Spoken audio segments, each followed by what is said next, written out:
weekend. It will go on YouTube, and we'll try it again next year. Hopefully, some of you wanted the circle might win out. But thank you for those who donated. And no, I have not taken any orders or any vows to join anything. It's just a hairstyle. It'll be gone tomorrow. Okay. On September 8, 1966, a show aired on television, one that had been highly anticipated by certain people in certain circles.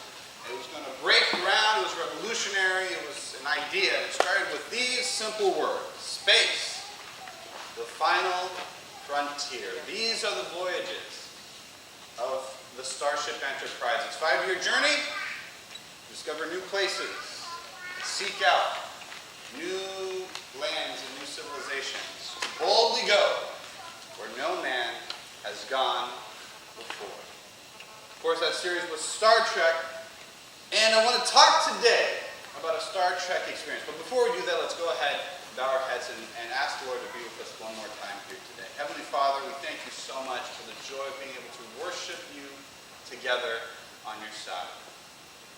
Before we continue, Lord, we ask that as we get into your word, that you would give us a deeper understanding of who you are. Fill us with your Spirit. Bring a message to us today. We thank you and praise you for already doing this. In your name, amen. We've been going through the 7 different levels of holiness, and now we've finally reached the end. The final frontier, if you will excuse me. We are now going to journey inside the most holy place. We started out in Egypt, we moved on to the camp, we moved on to the circle, the sacred square in front of the tabernacle. We came to the tabernacle itself, went inside towards the altar and the laver. Now we went inside the actual sanctuary itself, and now we are in the most holy place. The most holy place, those of you who know, those of you who don't rather, was covered from the holy place by a rather thick curtain. It's called a veil, but really it was a thick curtain. You were not allowed to see on the other side. In fact, no light was supposed to come from the other side. So it was very thick material, and it was meant to protect. It was meant to protect. Now, the most holy place was left alone for the majority of the year. In fact, you were only allowed to go in it at one time. It was a very special day known, of course, as Yom Kippur, the Day of Atonement. And that was when the high priest would go into the most holy place and offer a sacrifice, sprinkle blood on the altar, or rather the throne of grace, so that the sins of the people could be forgiven. All the people for the full year. Now, why was it so important to have that protection there? Why was it so important to go through all this ritual? In fact, the priest, the high priest, when he would go out, the robe would have a bell on the bottom of his robe, and it would tinkle as he would move along, because they knew if they heard a big tinkle and then nothing, that he had probably died. And so they would wrap a long sash or a rope around his waist. And if the tinkling stopped and they felt the dirt, they would pull on the rope, because you were not allowed to go in. Because unless you were completely ready to be in the presence of God, it would kill you. Because you were in the presence of God. Now, what was inside the most holy place? How many amateur archaeologists are out there? What was inside? The Ark of the Covenant. Now, what was inside the Ark of the Covenant? 10 Commandments. What else? The staff, Aaron's staff, and then I heard something else. Well, manna. Very good. Very good. All 3 symbolizing something important. Of course, the law, symbolized by the 10 Commandments. Special, written by the hand of God, etched in stone, so that unlike things that were written on parchment, which didn't actually exist at the time, but things that were written on skins, or written on scrolls, or papyrus, that would break away and eventually crumble. This was meant to stay forever. The manna, representing how God will sustain you and take care of you even when you thought it was impossible. When there was no other way, God was going to take care of you. And of course, Aaron's rod, symbolizing God's presence with his people and his blessing. These three things were in the Ark of the Covenant. And there's quite a bit of controversy over how it would have looked. If any of you have ever seen any images, if you've ever done an image search on the Ark of the Covenant, there's a bunch of different ways of what it might have looked and how they think it might have been shaped. But one thing we do know is that there were two cherubim that were facing each other.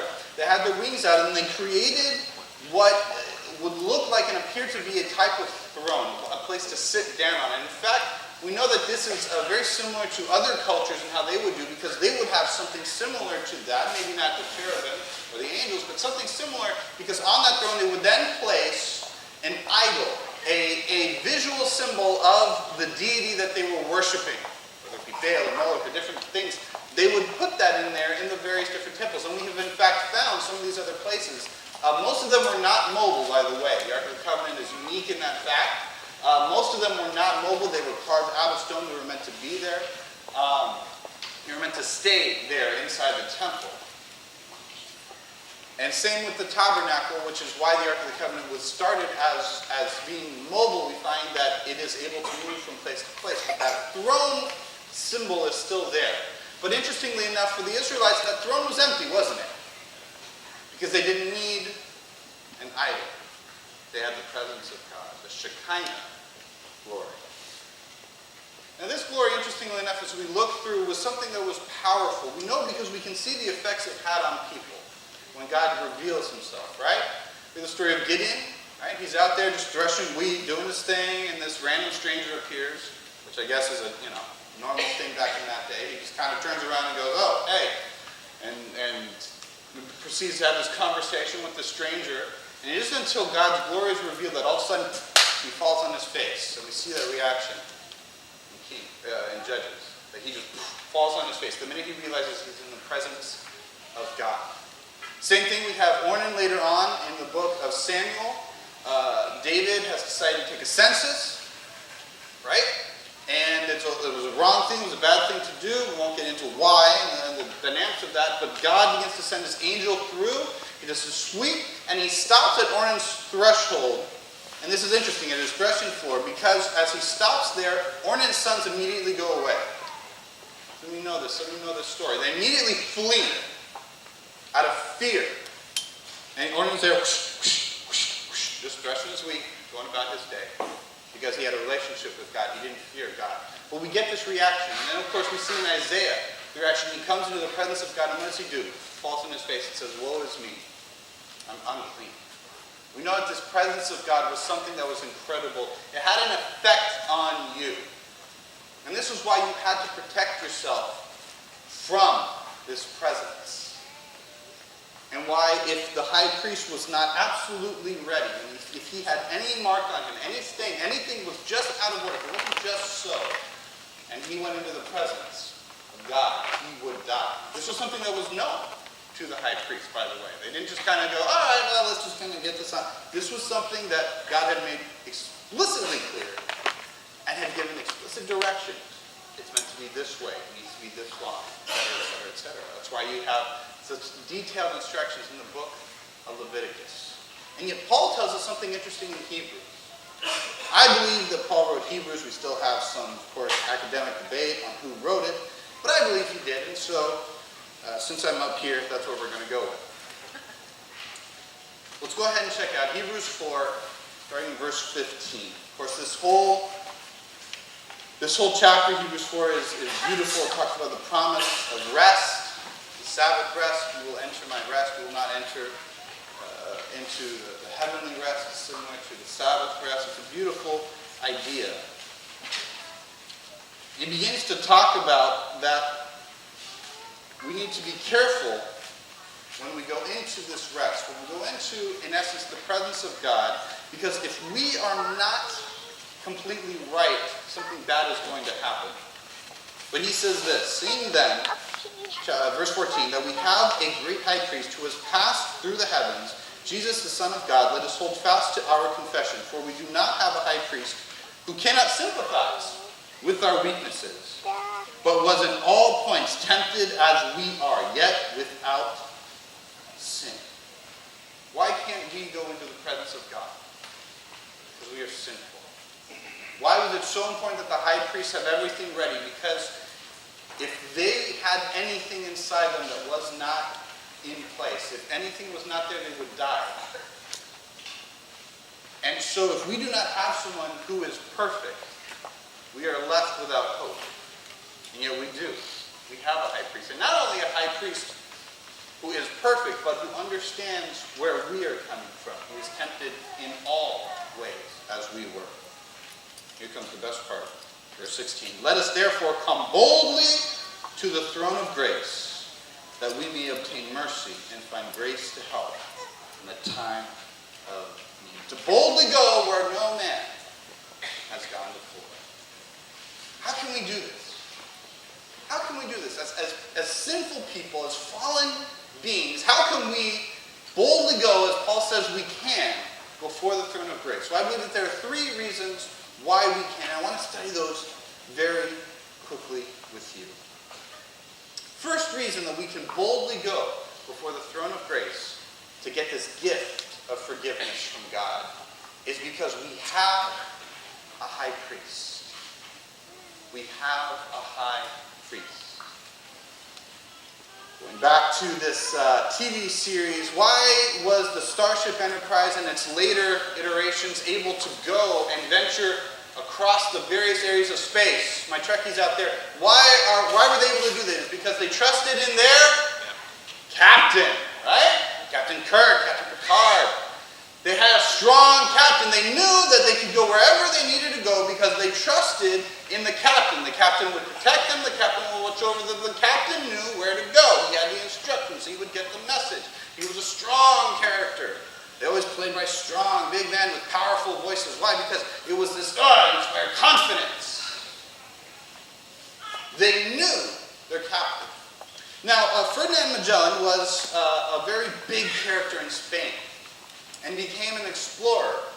But one of the things that amazed people, and amazes historians even today, was that he was able to circumnavigate the globe. He did not make it himself, but eventually his crew and some of his ships did, not all of them. But he was not able to do it himself, but he was able to inspire his men. And when they studied this, when they began to dig into how Magellan was able to do this, when the very real fear that the world might end at some point and you might fall off into the depths of nothingness was still very prevalent. How were they able to fight across this? And they realized after studying the writings and everything that Magellan had this cult of personality. Unlike Christopher Columbus, who was actually, in some descriptions, a very awkward man, someone who didn't really inspire his people, Magellan was a strong personality. He would walk into a room and command it. In fact, he was so confident in what he was able to do that he not only inspired the investors to invest in this trip, he was able to inspire his men to the point that they continued on the mission rather than go back the way they did because they were so inspired by this man. They were able to boldly go where no person had gone before because they knew and trusted in their captain. So that even when the captain wasn't there, they still followed through with the mission. It's incredible. They were breaking new ground. They had no idea where they were. No idea if supplies were going to run out. No idea if they were going to be able to face incredible monsters and evil tribes. They had no idea, and yet they continued on because they knew they could trust their captain. The reason why we may boldly go to the throne of grace is because we have a high priest that can do it. He lived a perfect life, guys. And I know that it kind of rolls off the tongue, and we tend to take that for granted, but the reality is if you study really the idea of sacrifice and the whole tabernacle establishment, if we don't have a high priest that is perfect, there is no hope. There's no reason to meet here today. Might as well go home, sleep it off, and enjoy the rest of our weekend because eat, drink, and be merry. There is nothing for us out there. There is no high priest who's perfect. We have no hope, and yet we can because we can trust in our captain. Now the second reason that we can boldly go before the throne of grace is because our captain loves us. And there's a significant difference. I want to tell a quick story between two different explorers. One of them is exploring around the globe. It wasn't an area that he had not been there before. He had been there once before with his own captain, and he was exploring it again. But this was a very cruel man. And he kept order on his ships through discipline and fear. And unfortunately, as he began to go along, the men began to get resentful because they understood that discipline needed to happen. But what they didn't feel is that their captain cared about them. They didn't feel as though their captain was going to keep them safe. They didn't feel as though their captain cared about them, that he would give easily each and every single one of them away if it meant that he and his mission were going to survive. It felt like they were cargo to be thrown overboard. And so amazingly, they did something which at that time was unforgivable. They mutinied. A mutiny, for those who don't know, is when the crew take over and appoint themselves a new captain. Understand that at that time, and according to the laws of the country they were serving in, to participate in mutiny, even if you were not the instigator, meant that you instantly were dead. I mean, there was no coming back from this. You could never go back home. You had to cut off all ties because as far as that country was concerned, you were dead. So the crew of the HMS Bounty cut all ties with home, sent their captain William Bligh abroad in a small boat with some of his loyal officers and said, goodbye, we're done. You don't care about us? Fine, we're gone. They weren't exploring any place new. He had been there before with James Cook. They knew the route they were taking. And yet they said, you don't care about us, therefore we don't trust you. You're gone. Another explorer, exploring a land that had been explored before, it had been conquered before. He wanted to take a new route through it to try to completely sail through it and again, kind of get that thrill of discovery once again, to do something new. Unfortunately, as the way that things went, his ship eventually was trapped and he was unable to move. And his people, his crew, became trapped with him for 4 months before they were finally able to get to an island. The ship ended up sinking. They were stuck with only two longboats, and only supplies to last them another 2 months. They stayed on the island for a while. Eventually the captain said, we're not going to survive if we stay here. I will take one of the longboats. I will go with some of the men. We will find help. Got on the longboat, took supplies for only a month, and took off. His lieutenant that he left behind got the men ready every single day. He waited 2 weeks, which is the minimum time it would have taken for him to go and start to come back. And he started getting his men ready. Every day he would say, get up, pack the boat, get the supplies ready, the captain may be coming. Every day. Every day. For nearly 4 months, this man got the men ready, saying, pack the supplies, you're up, the captain may be coming for us. And finally, as Frank Wild looked out, in August, after the captain left in April, he saw Sir Ernest Shackleton coming back with a boat, and his men were able to survive. They were able to survive because they knew that their captain loved them. He cared about them. See, one ship wasn't able to continue on with their journey. Even though they were safe, even though everything was fine, they were not in any danger, but they felt that they could not trust their captain because their captain did not care about them. While he was smart, while he knew the journey, while he was able to complete the mission, they felt that they were not able to continue because he did not care about them. And yet, this other crew, abandoned, alone, with seemingly no hope, was able to not only survive in incredibly murderous conditions just off the South Pole, they were able to survive because they knew that their captain loved them. You and I can boldly go before the throne of grace because not only do we have a high priest who is perfect and able to save us, we have a high priest who sympathizes with us, who looks at the struggles that you and I have every single day and says, I know what you're going through. I've been there too. Was able to sit down with us in those moments when we collapse in a chair thinking that we cannot go through another 5 minutes. puts an arm over her shoulder and says, "In there too. I want you to know." There is no other deity that can do that for you. There is no other way of life that can offer you what Jesus Christ offers you. Someone who not only lived a perfect life, but loves you. Not us. I know I've talked about this before, but it bears repeating. Jesus does not love us. He loves you. And there's a significant difference. The song does not say, Jesus loves us, this I know, for the Bible tells me so. He loves you as an individual. And in fact, as Ellen White tells us, if you were the only person left on this universe, he would have gone through and done the same thing that he did, because he loves you that much. Not the you that we put on in the morning, not the you that looks nice at our high moments, but the you that you don't want anyone else to see. The moment when you are at your worst, that's the you he looks at and says, I love that. The broken, battered, bleeding. I love that. I love you. And I want to give you a connection. We can boldly go before the throne of grace because our captain, who we trust, loves us. The third reason that we can go boldly before the throne of grace is because a way has been made for us.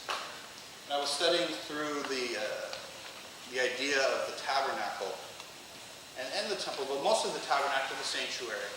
In college, I loved my professor, a wonderful man, Stephen Bauer. He brought up this idea. He says, why was the tabernacle built? And we all went through the various theological ideas, right? It was built because of and we gave all these answers. And he goes, those are all good answers. And he says, the tabernacle was built, I believe, as a telescopic way to connect with God. And we all thought about that for a minute, and we said, you know what? That's exactly right. Because the reality is, the way we are right now, especially in the Old Testament times, as sinful humans, we could not connect to God. There was no way possible. And so God outlined a way with a series of steps to help us so that we could get closer and closer and eventually find ourselves in the presence of God. It was built to connect. Story is told of, you know what, I'm going to say Pathfinders. Is that okay? Those of you who don't know, it's like a Boy Scout, Girl Scout. I'm going to say Pathfinders. The story is told of a Pathfinder club that was learning their orienteering on. And of course, the final for orienteering is that you are put out, given a map, and you have to find a specific location. And in fact, the Pathfinder director, club director, was so confident, he put his kids out and said, I want you guys to go and find me. I'm going to go to this location. You have it on your maps. Go and find me. The kids were scared, right? Nervous, right? They're out in the middle of nowhere. They're in these woods. They can't see where the director is. He took off. And so they went to their first marker. They lined their compasses. They said, all right, and they went off. Scared. Nervous. What they didn't realize, and what the director had failed to mention to them, was that he had marked certain areas of the path. He had gone through the week before and marked out that entire section of the woods. He had made little markers to let them know if they were lost and the ways where they needed to go. And it was markers that he had told them to look for, little scratches on the woods, an arrow built in the rocks, different things like that. But they eventually found their way. When they got their honor and they learned it because a way had been prepared for them to safety.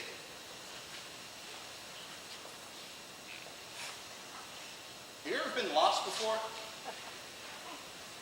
It's a scary feeling, isn't it? I know that men have never been lost before. We are just taking the scenic route. But women, work with me. Have you ever been lost?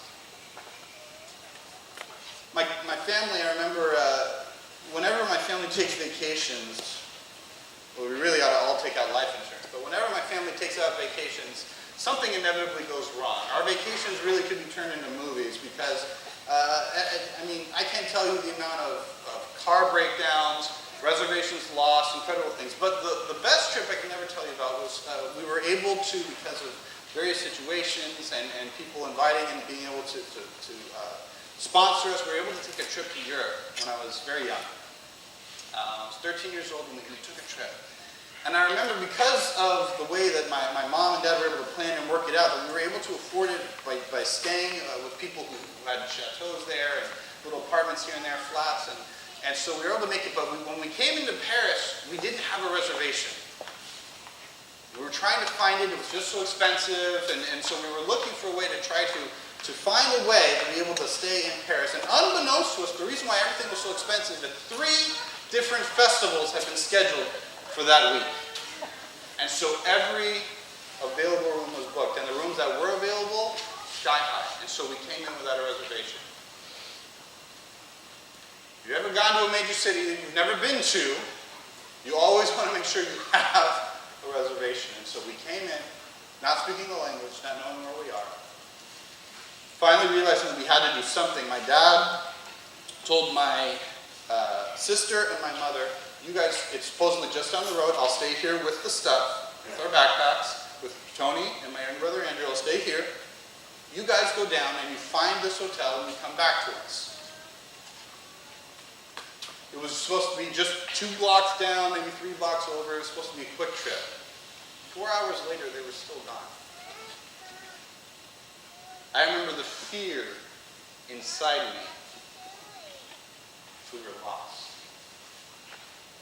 It wasn't being lost in a supermarket. It wasn't lost at a amusement park. We were lost in a city full of people where we didn't speak the language. We didn't know where we were. We had no way of rescuing ourselves. Fortunately, just as the sun was beginning to go down, a kind man led my sister and my mom back to us and told us that no, in fact, the hotel that they were looking for was in fact 4 exits down on the metro or the subway. The reason why it had taken so long is because they had gotten lost trying to find it and finally had to get on the subway, had gotten on the wrong exit, gotten back on, finally made it back to us. I remember the relief coming over. In fact, it's one of the only times that I remember my father getting very emotional, seeing them come back to us, realizing we were no longer lost. You ever felt lost before? You ever felt like you were just wandering around in the dark, trying to figure out your way? As we study these different levels of holiness, I want you to realize that God gave us a way to connect with Him.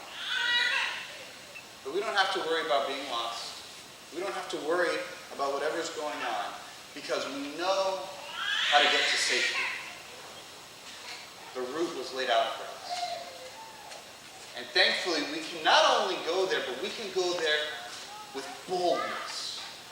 To stand before the presence of a holy God and ask Him for safety. What's incredible is that we can do what none of those ancient Israelites could do. See, for them, they could stop before the sanctuary. And even some, like David, were able to go into the sanctuary itself. But nobody could go into the presence of God. Only one person once a year. And now, you and I have the privilege of going before that same God. This is the joy that we share.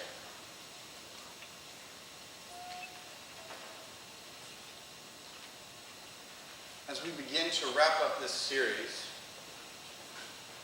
begin to maybe review and talk about different things, I want you to always think about what it's heading towards. Every destination has to have a goal. Every trip has to have a final location. This is our final location, before the presence of God Himself. And what can we ask for there? I love this. Let's read through one more time. Hebrews 4, 14 through 16. Seeing then, we have a great high priest who has passed through the heavens, Jesus, Son of God. Let us hold fast our confession, for we do not have a high priest who cannot sympathize with our weaknesses, but was in all points tempted as we are, yet without sin. Let us therefore come boldly to the throne of grace, that we may obtain mercy and find grace to help in the time of need. So when you feel like things are going on, when you feel like life is just piling up, when you're in a place where you feel lost, remember, you have a captain you can trust. Your captain loves you, and you have a way to save you. Let's pray. Heavenly Father, we are so grateful and thankful for what you do for us. Thank you for giving us a way to safety. We praise you for who you are, what you've done. Guide us through the storms of life. Be the captain that we maybe don't deserve, that we need. In your name.